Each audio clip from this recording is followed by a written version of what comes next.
charge of your health. You're the one that's responsible for it. It's not a requirement of society that you not have a heart attack to take care of your family, but you must make it a requirement of yourself. You will be okay. There's nothing has been wasted. Good afternoon, everybody. Let me get my recording started on YouTube. Welcome back to Legacy Wealth Advantage Podcast.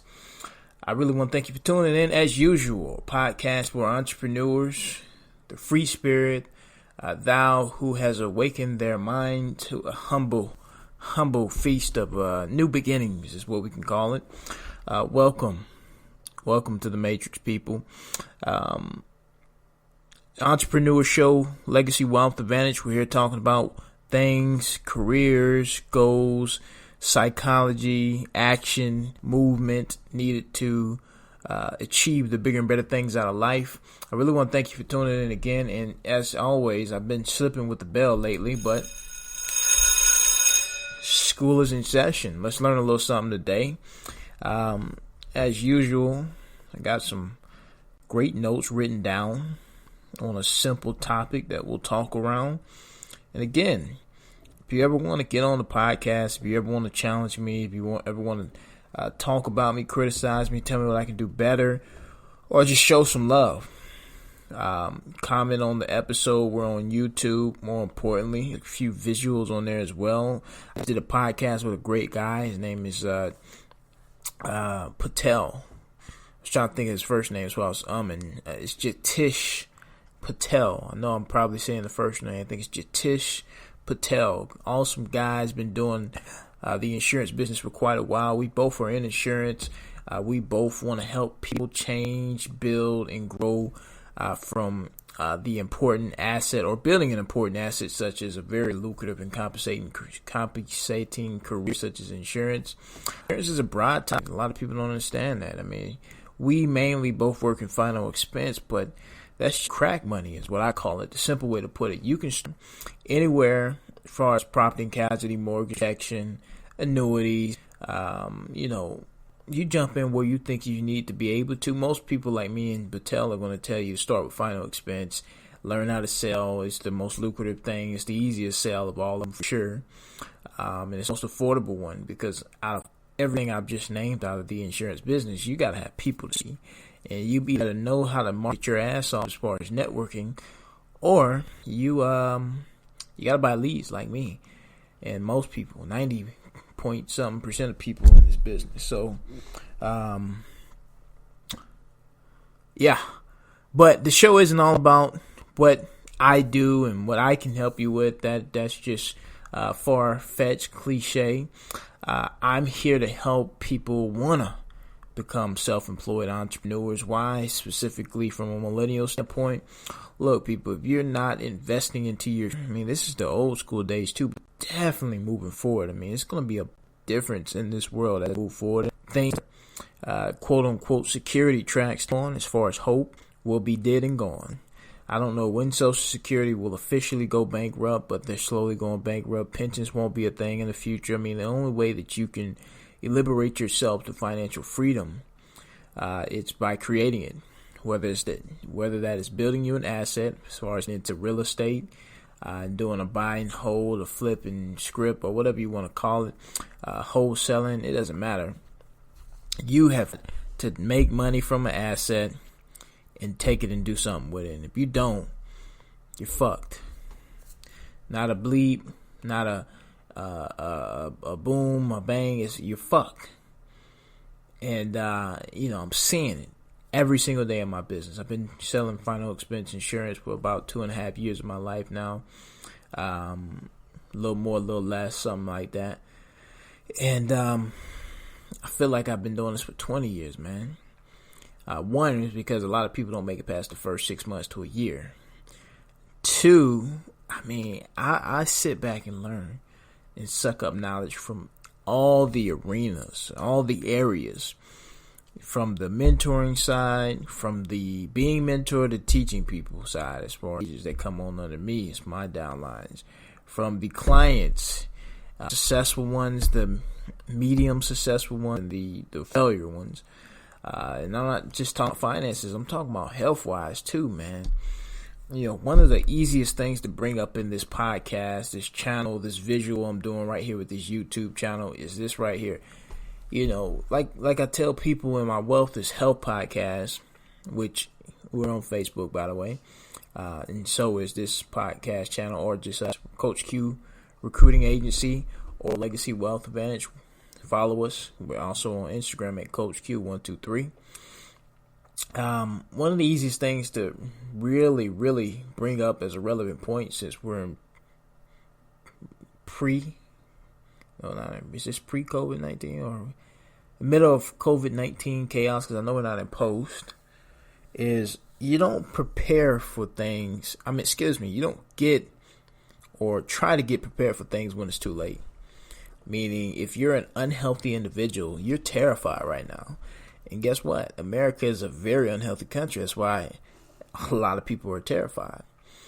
If you're a pretty healthy person, if you take hints and notes and just study all the athletes that have publicly got it and are known for having it, none of them have died. None of them come close to dying.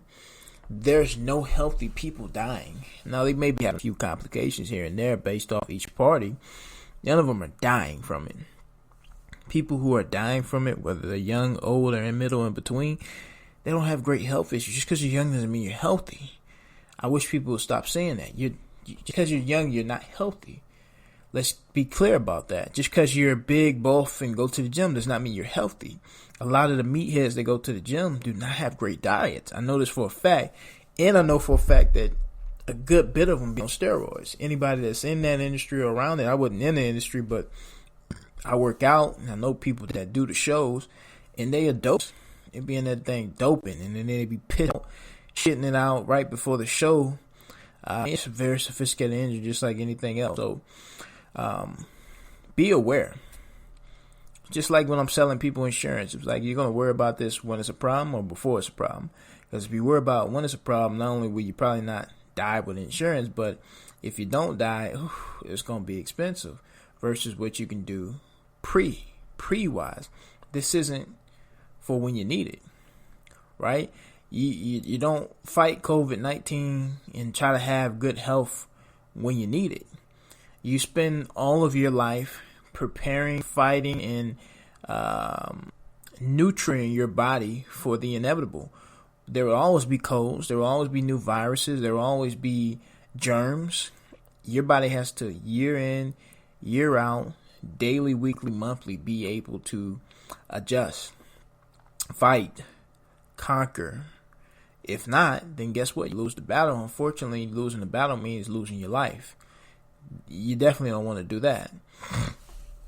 So that's just a little health track for you. I'm sorry I got off topic there, but it's relevant stuff. I'm a very big advocate, believer in taking care of yourself, specifically, again, being in my industry where I see a lot of unhealthy people. It's scary. Would you rather live 80 years old with a high quality of life, or would you rather live 80 years old thinking, hoping, and praying that you had died at freaking 65 because you have horrible health? You got to get up and go to dialysis every day. You're barely holding on. You're struggling. You're in pain today. I've seen it. When it's your time to go, whether you're 80, 78, 70, 98, some people just, when you lose the mental side of it, I've lived 85 great years. I have nothing else to really live for. And then you kind of shut down from there. I've seen those people. I've heard about those people from the families that I had the privilege of adding to the clientele books. And, the mind is a powerful thing.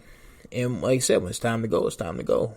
80, 90, 18, 20, it don't matter, The mind is the first thing that's going to go from the body.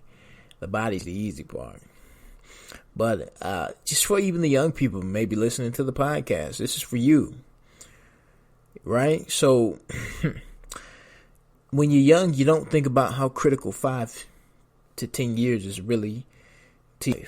When you're old, you cherish it, because you realize that your time has to end at some point in time, and it's getting pretty damn close. As we all know, even with modern medications, typical average person is living about 63 to 66, somewhere in that. Well, 63 to 68. So if you don't make it to retirement, you're dying right before retirement. If you make it to retirement, you're dying right after retirement.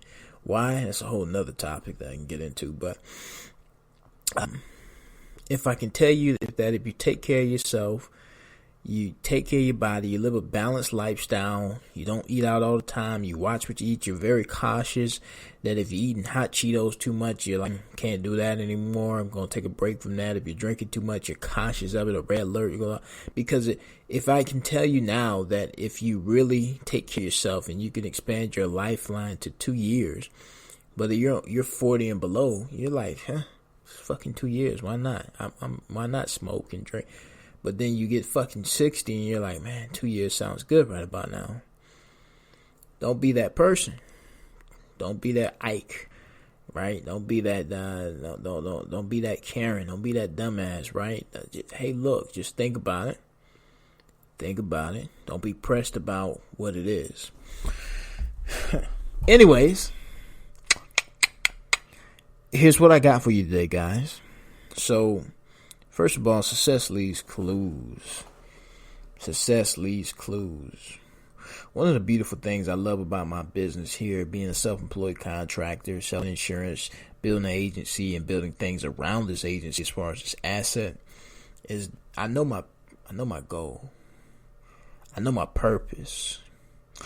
Right? And one of the things that I ask people all the time, whether they make a little bit of money, a lot of money, because I meet quite a few people that make better than me right now. I'm in still the beginning stages, what I would say is the beginning stages, because I look at where I'm at and where I want to be. And I've met high net worth guys that are fucking miserable. For example, used car salesmen. They make a lot of money. They lose a lot of it in taxes, and they got to work 7 days a week to maintain it. Like, I mean, you either love what you do or you don't. But I'm like, what do you get out of that, you know? Are you building residual? No. And you're one of the steady person, or you have one of those steady products that you're always fighting and have to. Your new sale is 90% going to come. Your sale is going to come from a new sale. There's no repeat business. Very likely you get referral business and etc. And it's tough because the minute something happens to you, your heart explodes, you break your leg, your wife gets sick, whatever, vice versa, husband gets sick, you're fucked, man.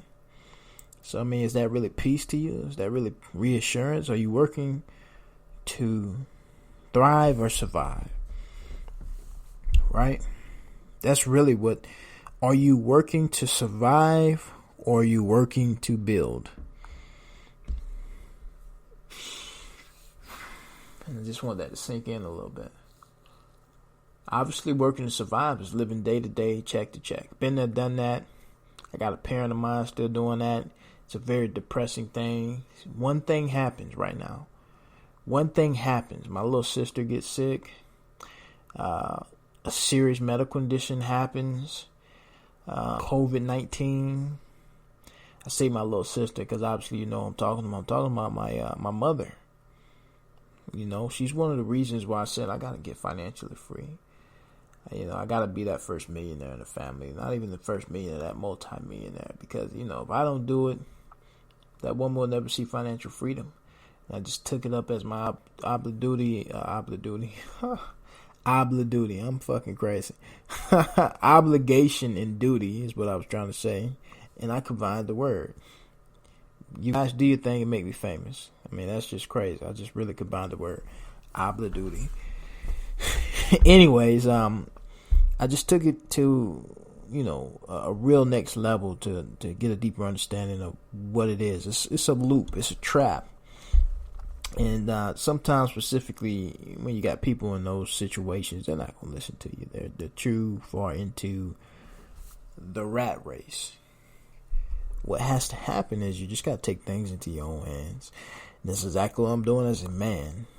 A young man building myself into a man with this business ventures, where I can go and do what I'm doing. I'm in a very powerful industry. I'm hanging pretty powerful folks, and I'm just expanding from there. I'm getting better and better at what I do every year.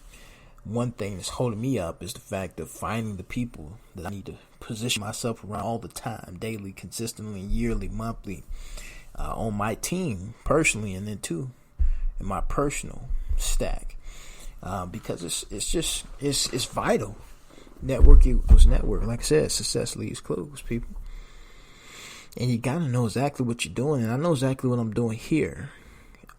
I'm just giving examples out right now.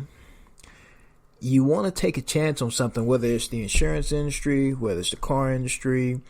And if you're going to take a chance on something, you can go listen to Patrick Bet-Davis. He said it so clearly. He is one of the guys he's like the only, like the biggest famous, him and Ed Mylett. Ed Mylett does insurance too.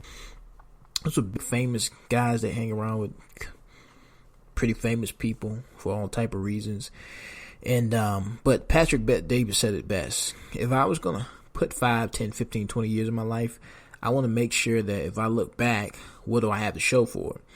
Our residuals in this business is something great to show for it, specifically as you start to expand your portfolio like we'll be doing after we become successful final expense agency, which what that looks like on paper is 7 figures. From there, we'll either expand the property and casualty real heavy or Medicaid and Medicare, or probably both. I just haven't decided if I want to get into property and casualty yet, but more than likely we will. It's a very lucrative business. But I mean, it's that's why I chose insurance. Residuals. Not only from the agents that you build if you set up an agency, but your own book of business.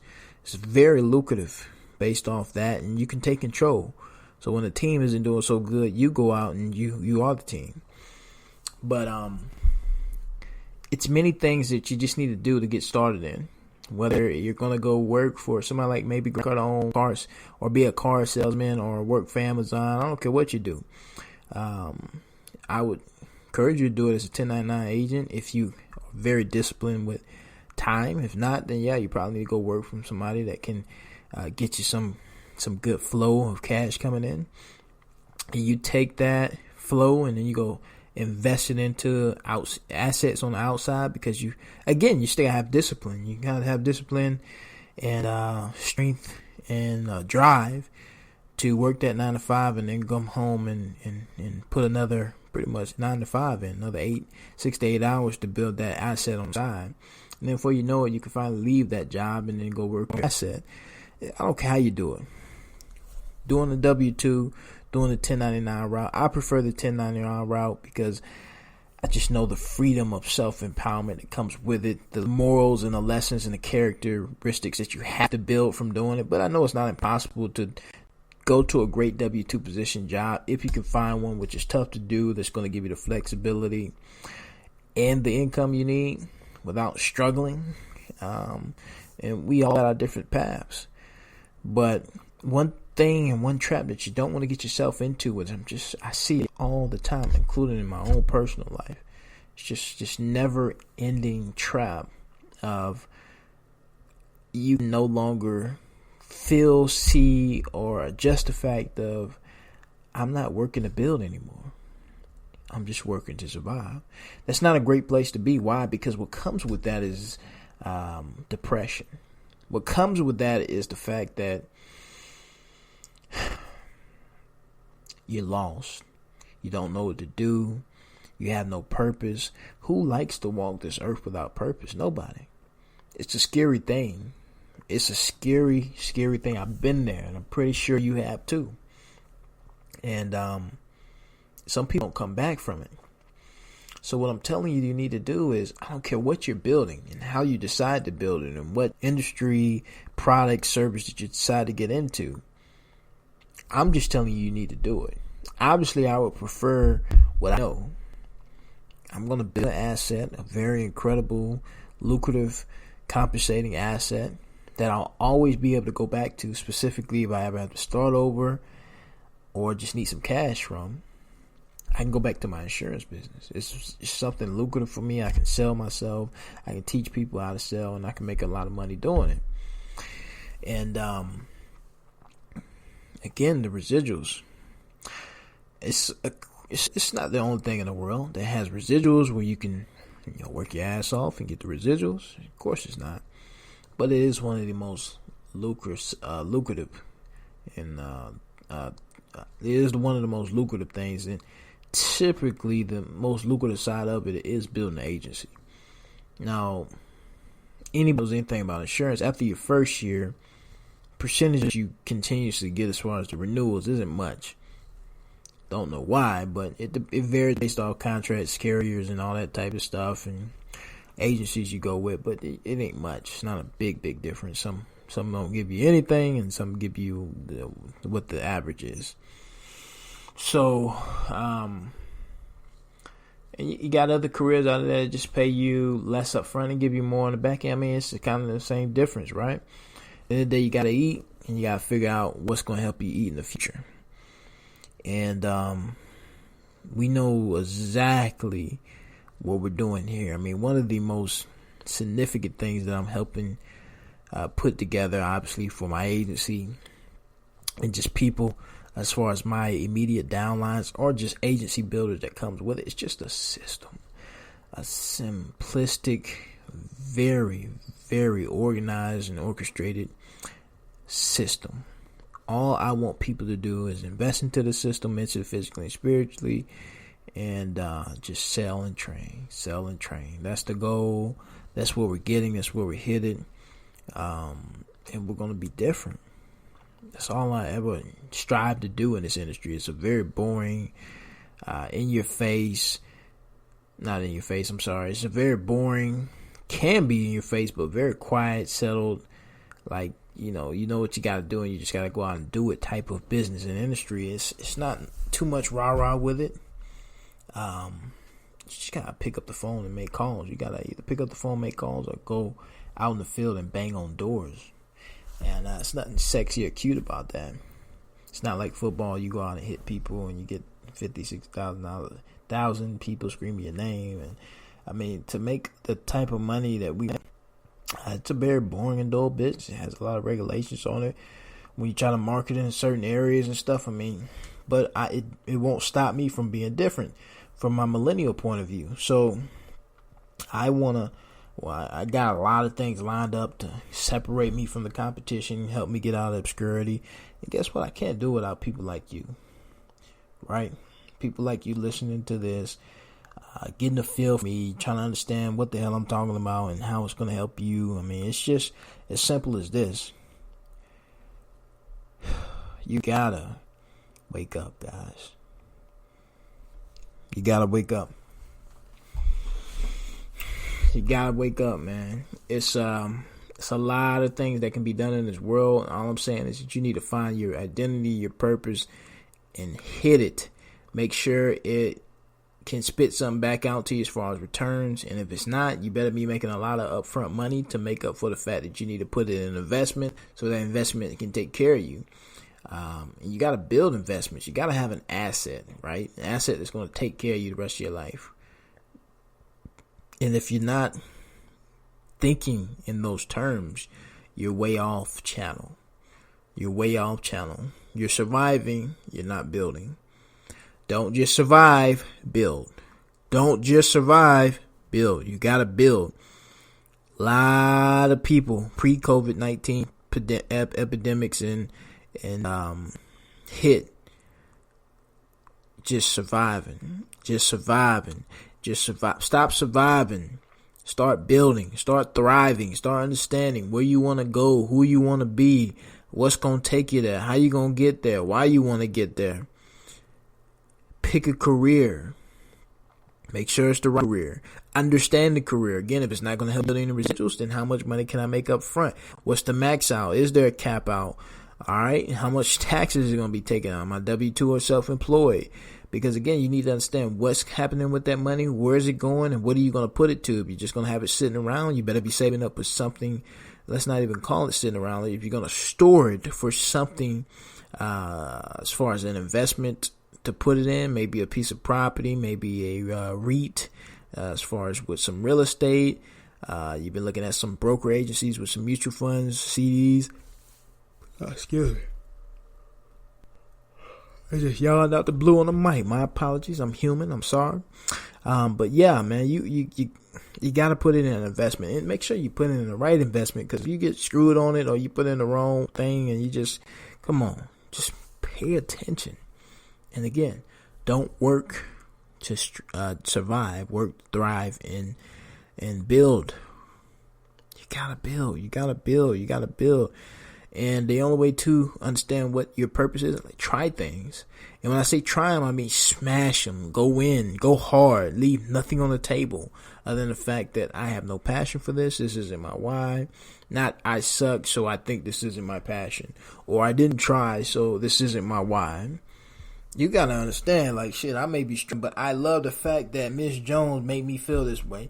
And if I can run into a little bit more Miss Jones that can pour into me while I'm pouring into them, we getting to know each other, and I can make a, $500, $600, $700, $800 to $1,000+ I'm like, shit, I can run. I know for a fact I'm gonna run into some more Miss Jones. But then again, I know for a fact outside of Miss Jones, it's got a lot of assholes in there. But I love running to the Miss Jones. I really love that. Or I love the fact that I can bring my 6 friends in to the business, and we can all get together, and we can network, and we can build, and we can see each other, and we can link up when we feel like it. And it's pros and cons to everything. And I'm a firm believer of, if you're gonna do something and know it's not for you, you need to sit down and do pros and cons and really evaluate why it's not for you. Why am I failing? Why am I quitting on this? Why is this not my why? And then move on to the next thing if it's just not gonna work. Because selling insurance isn't for everybody. As easy as it is, as compensating as it is, as far as a lucrative career. Some people do it full-time, half-time, part full, half-time. Depending on how good you are, you got some great closers that go out there and work 3-4 days a week and be done. Guys, I'm just saying, it's not something you got to do full-time immediately. A lot of people come in part-time because they can't afford to get a full-time job up. They're surviving. And what they do to thrive from that is they work their ass off selling insurance. You might fuck around your first week or two, sell 2 or 3 policies worth $3,000, and you only made $2,100 from your W-2 job, and you start asking yourself, what can I do if I do this full time? That's the kind of conversations you need and want to and should be having with yourself if you're thinking about getting into a position like this. Yeah, you got to get that license, right? Once you get that license and go through those trials and tribulations, and you're officially good to go. That's your most nerve-wracking day right there. It's just the first day like anything else. After that, it starts rolling, start smoothing in, you start gaining that confidence after a while. It should take you a good 30 to 60 days, and you're off to the races. You're off to the races. Some people hit it the first day because they ain't got time to go through no trials and tribulations. I was one of them. I ain't had time for that. I was a month behind on my bills. I was about to get evicted. I was lucky to have, and praise God to have what I had then. Credit card was getting me by. So what I want you to take from this podcast, people, is don't work to survive. Work to thrive and work to build. Please, work to thrive and work to build. You deserve everything that's coming your way. You deserve every opportunity that the good Lord, Savior in universe threw in your way. And all I can say is keep going. Keep going. Keep going. Keep blessing yourself. Keep looking. Keep inspiring. And keep the pressure on. Keep putting your foot on the neck. And don't let up. It's been another podcast by Legacy Wealth Advantage. Again, you can follow us on our social media. We're on YouTube at Legacy Wealth Advantage. We're on Facebook at Legacy Wealth Advantage. And we're on Instagram at Coach Q123. Keep being appreciative, because I do appreciate you, your time, your energy, and your efforts of listening to this podcast and what we can help you do and achieve as far as higher you, a higher magnitude, a higher self-being, a higher presence. You deserve everything that you deserve as far as what you go out and earn, produce, make, and build. And from there, I wish you peace, love, and happiness. I hope I was able to break into you today and break bread with you to teach you just one thing of value today. Just one thing. Out of your 30 minutes you give to me, I do appreciate you. And guess what? School is out of session. Y'all be easy.